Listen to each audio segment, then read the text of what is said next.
मावशी आज काय आहे? आज आज शिक्षक दिन आहे. मग काय करते? अगं शिक्षकांप्रती आदर व्यक्त करतात. आणि तू शाळेत गेली नव्हती का? तिसरी शिकली.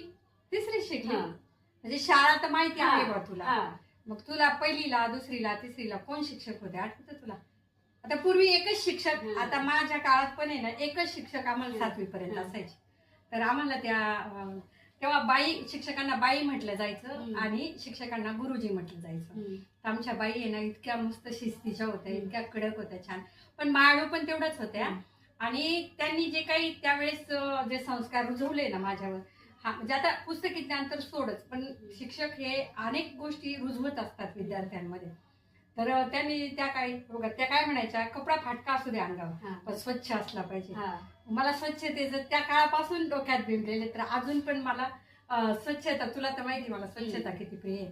आणि खोटं बोलायचं नाही हे पण त्यांनी सांगितलं. चोरी करायची नाही, लबाडी करायची, म्हणजे असे त्यांचे तर किती त्यांनी ते सांगितलेलं. पण ते जेव्हा आपण ते बालपणा शाळेत असतो ना तेव्हा त्या गोष्टी आपल्या इथं मेमरीमध्ये फिट होतात आणि मग त्या नंतर कालांतराने त्या चांगल्या रुजल्या जातात आणि मग माणूस तसा घडत जातो. तर मनुष्याला घडवण्यासाठी, माणसाला घडवण्यासाठी शिक्षकाचा खूप मोठा वाटा असतो.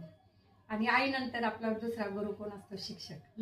आई ही आपल्याला पहिल्यांदा चालायला बोलायला शिकवते. तर आईचं स्थान हे नेहमी पहिल्या नंबरवर असतं आणि शिक्षक हा दुसऱ्या नंबर. शिक्षक हा आपला गुरु असतो. शिक्षक दिनाच्या तुम्हाला सर्वांना खूप खूप शुभेच्छा.